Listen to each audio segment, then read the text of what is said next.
Bueno, ¿qué es la cultura organizacional? Eh, ya hemos dicho, hemos insistido en la cuestión de que la organización es un sistema sociocultural, ¿verdad? Está formado por personas, por grupos humanos, y los grupos humanos, en la medida en que se estabilizan, comienzan a generar una cultura en común, lo que algunos autores llaman una mente común, ¿no? Una programación mental, como si nuestras mentes se pusieran de acuerdo en asuntos básicos que hacen a la interacción entre los diferentes sujetos. Eh, a esto llamamos de una manera muy general cultura. Iremos viendo algunas otras definiciones que son importantes por sus diferencias y también este, por las cuestiones que tienen en común. Pero a nosotros nos interesa desde el punto de vista de la gestión, es decir, cómo hacer para que los elementos de la cultura en una organización determinada puedan actuar a nuestro favor, digamos, y que los podamos utilizar en los procesos de cambio este, que nos proponemos llevar adelante. En general, la dirección de las organizaciones tiene en cuenta, o debiera tener en cuenta, mejor dicho, tanto los objetivos como los valores.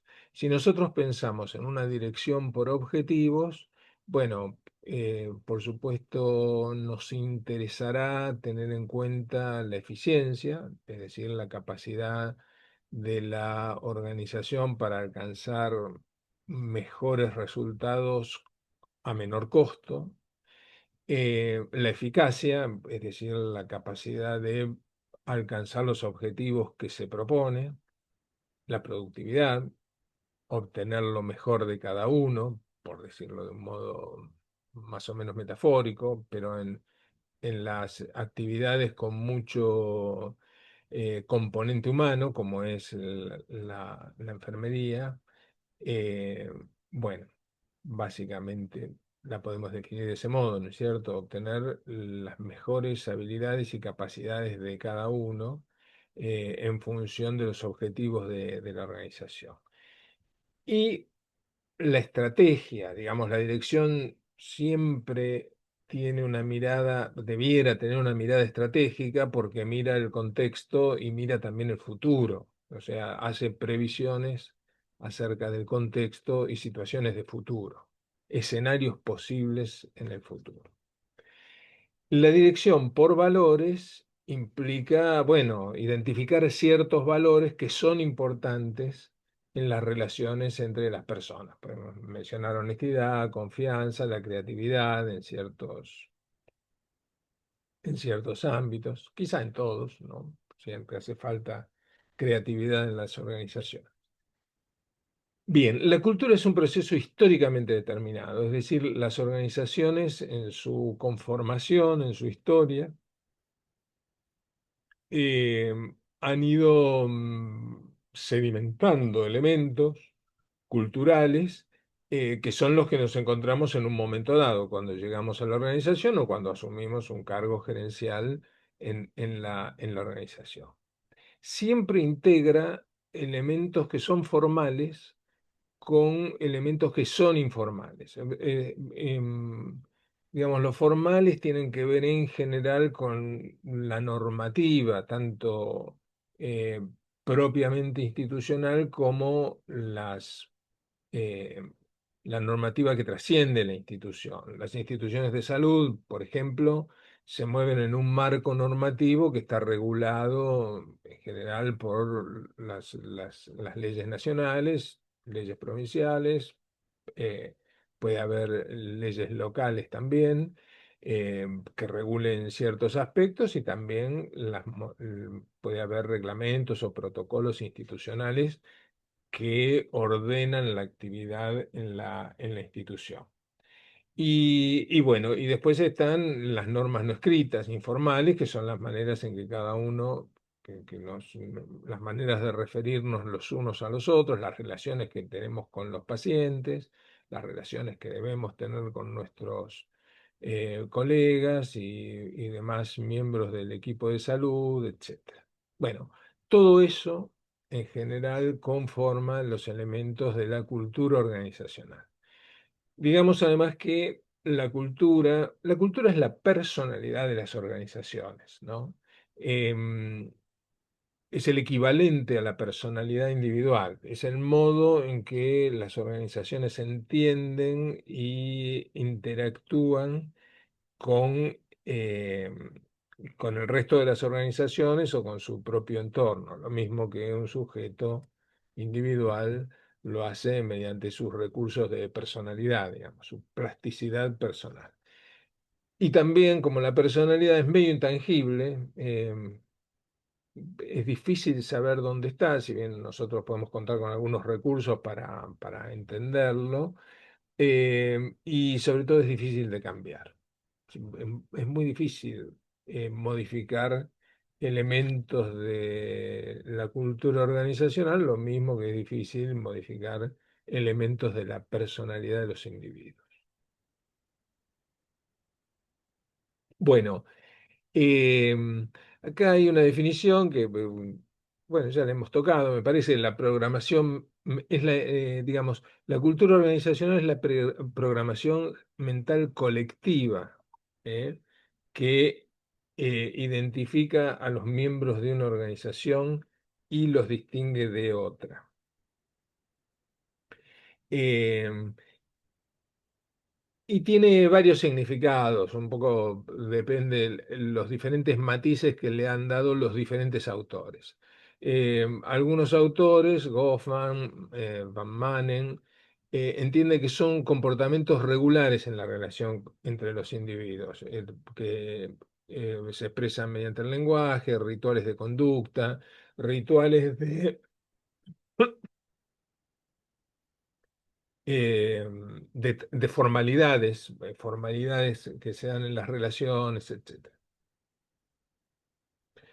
Homans lo define como las normas que se desarrollan en los grupos de trabajo, es decir, además de todas las normas que existen y que más o menos los individuos y los grupos conocen, los grupos generan sus propias normas.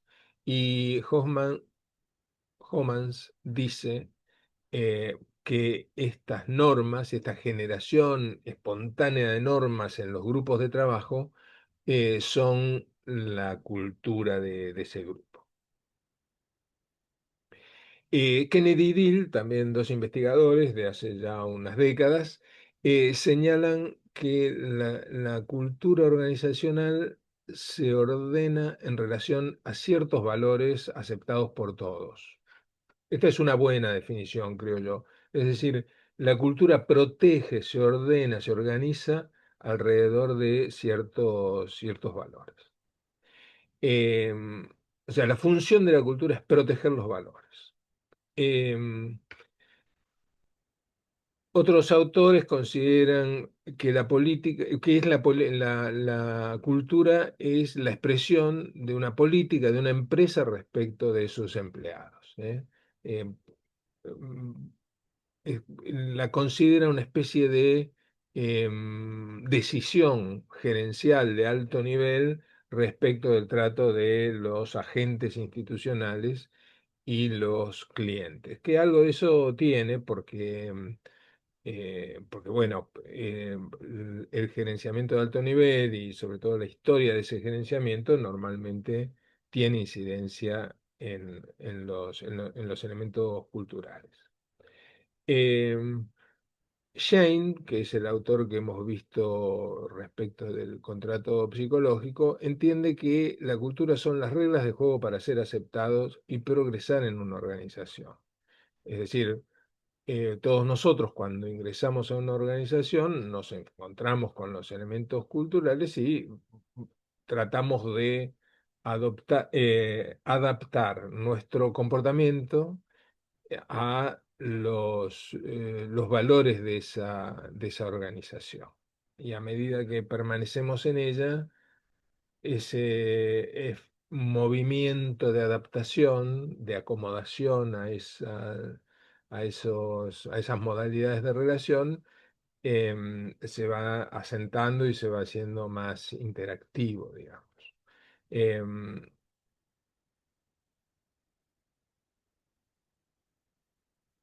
y luego otros también lo consideran el clima que se establece, que el clima emocional, digamos, en el grupo, que se establece por la distribución física de sus miembros y las formas en que estos se relacionan con terceros. Em,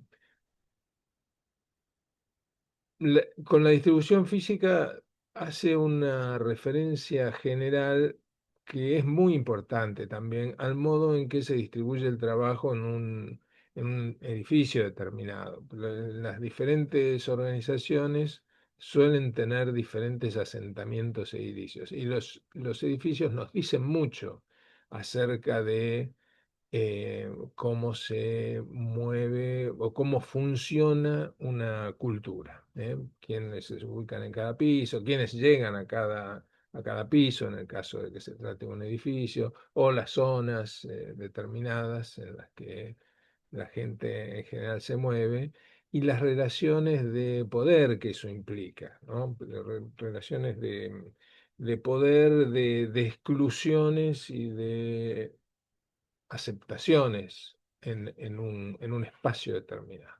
El espacio, entonces, tiene muchísimo que ver con los elementos de la cultura, así como los despachos, por ejemplo, de las diferentes agentes institucionales, nos dice mucho acerca de la posición que ocupa en un momento determinado dentro de la organización. Bueno, podemos identificar también niveles de la cultura organizacional. Un primer nivel, que es el más evidente, el más visible, con el que nos encontramos siempre que estudiamos el problema, son las producciones y las creaciones de la organización. Y entonces, y esto se observa, como ya dijimos, en el espacio, en la distribución del espacio de las tareas y en las formas de comunicarse entre la gente. Hay organizaciones más formales donde la comunicación es por escrito y normalmente la comunicación escrita tiene determinadas metodologías, determinados modos en que unos y otros se relacionan. eh, y otras que son, bueno, más informales. Y también oralmente son más informales y se comunican cosas más, eh, bueno, de menor importancia relativa.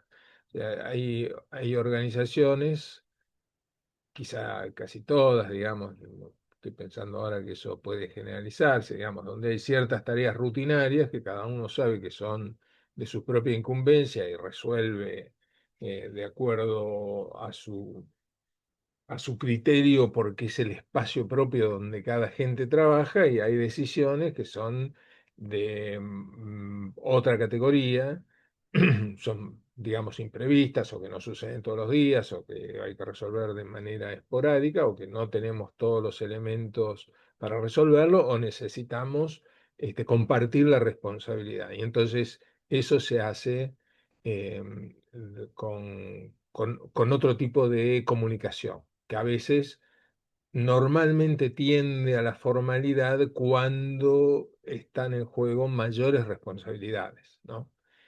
O decisiones que implican mayor responsabilidad. La mayor responsabilidad en general